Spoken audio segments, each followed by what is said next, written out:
Hello, everyone. I'm Jenny Ravelo, Global Health Reporter for Devex. The COVID-19 pandemic has shown the spotlight on the importance of genomic sequencing and surveillance, including in detecting new variants that could be more transmissible and evade existing tools at hand. But genomic sequencing capacity varies globally. Today, I'm pleased to be joined by Dr. Soumya Swaminathan, Chief Scientist at WHO, to talk about how genomic sequencing and surveillance can be strengthened in low and middle income countries. Dr. Soumya, thank you so much for joining us today at Prescription for Progress. Thank you, Jenny. Pleasure to be with you.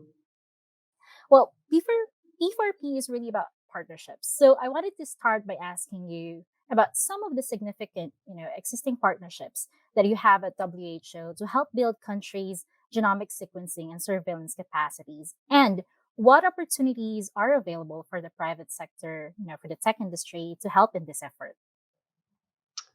Yeah, that's a great question. If we just take a step back to January of 2020, or rather New Year's Eve 2019-20, when the first reports of this unusual illness were coming out of Wuhan, all of the tests, looking for known viruses obviously were negative.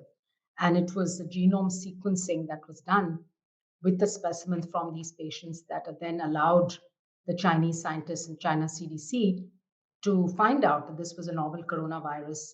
And on the 10th of January 2020, of course, they uploaded the sequences onto a platform called GISAID.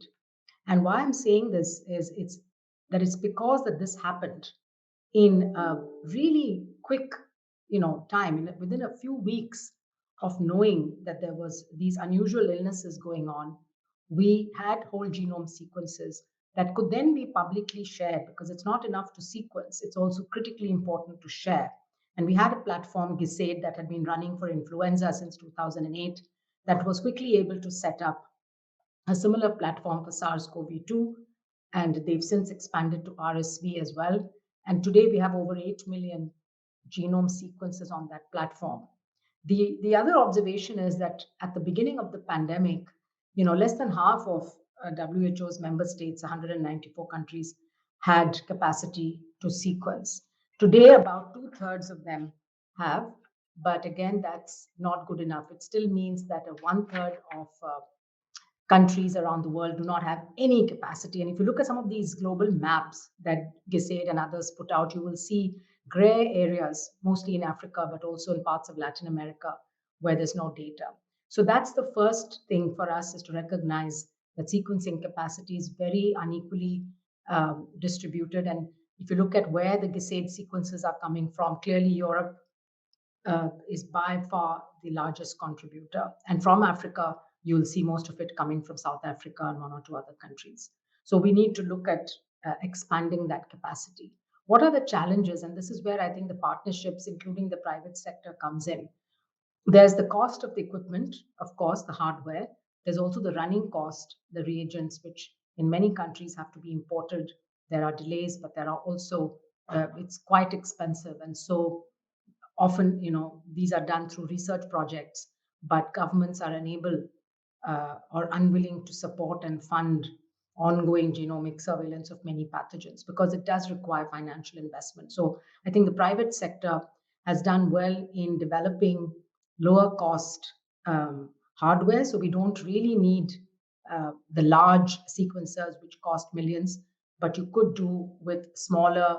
In fact, there are now portable sequencers that can be taken into sites, into the field, but the question of the reagent still needs to be addressed. And then a critical need also is, of course, for the workforce. You need not only technicians who can run the sequencing machines, but more importantly, you need the bioinformaticians, the people who can actually read and analyze the data that's coming out of these sequences, and then be able to put it together in a format that makes sense and then can be interpreted. So a lot of capacity building and training is going to be needed, in addition to the hardware and the software. And of course, there are many partners now working on this. The WHO, as you know, has set up the hub for epidemic and pandemic intelligence in Berlin. We've also set up the BioHub system in Switzerland. This is to facilitate and enable countries to share actual biological specimens. We have GISAID, which is a global platform, as I mentioned, where scientists and researchers are sharing data from all over the world. But it, again, is restricted to a few pathogens just now: influenza, SARS-CoV-2, and RSV. And then we have the Rockefeller Foundation Pandemic Preparedness Institute that's been launched. We have the Wellcome Trust and the UK government launching their pandemic radar. We have other initiatives from the Gates Foundation as well, and from the CDCs, the different CDCs around the world. So we have a lot of interest in this area, and it's really important, I think, to be coordinated and work together. And of course, WHO is good at doing that, at bringing people together, ensuring that we have a common strategy. So we're developing this surveillance, genomic surveillance strategy, which has 5 goals. So if all the partners, private and public sector, can come together and work to support and enhance capacity on the ground, but also to then share the data widely so that we can enable public health to benefit.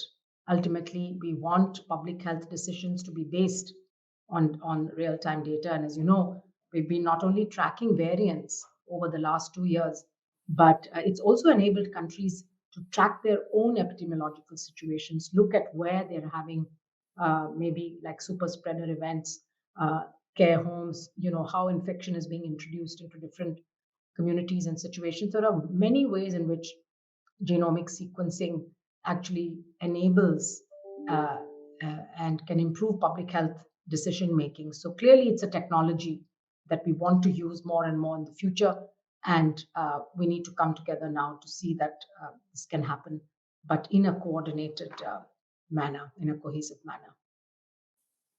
It's interesting that there's a lot of international organizations now, even philanthropic organizations, really interested in building this capacity.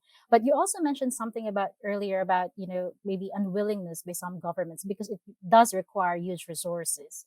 I wonder, you know, I mean, when you talk to governments, and some of them may be listening today, what's the use of these technologies really beyond COVID-19, and why should they be, really putting their resources here as well?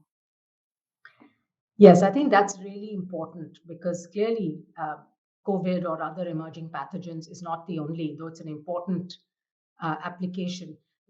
Take the example of influenza. I mean, genomic sequencing has allowed us to track influenza variants and allowed vaccine development that's changed every year depending on the circulating strains of influenza, and that's happening because of sequencing and sharing of those sequences. And in fact, the national influenza centers, which have been operating since the 1950s as part of a global influenza surveillance network, were the ones who pivoted to SARS-CoV-2 diagnostics in the beginning, and still today are really providing the backbone of so investment in those influenza centers, national influenza centers, paid off.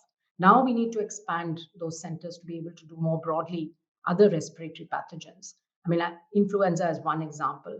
Another example is in food contamination and food poisoning events which occurs. So again, genomic sequencing quickly helps you to establish what the contaminant is and can also help you track where that contamination happened. And we've seen good examples that where countries have used it to be able to find out the source of contamination. Similarly, it's used for polio, it's used for measles and mumps, it's used for TB. The WHO hosts a database of about 40,000 sequences, which is very small compared to what we have for SARS-CoV-2. We need to expand. But that tells us more about drug resistance to TB. It links genotypic and phenotypic. And as new drugs are introduced into countries, we can track whether TB is becoming resistant to those drugs. Antimicrobial resistance. I think we need a global database to be able to track, what's happening with different bacteria. That's a huge problem for humanity for the future. So there are all of these applications that will be useful not only at the global level, but really is going to be useful at the country level and the subnational level. And this is why investments are going to be very important. Well, thank you so much, Dr. Soumya Swaminathan, Chief Scientist at WHO. Please stay tuned as we have a really exciting panel coming up on vaccine manufacturing.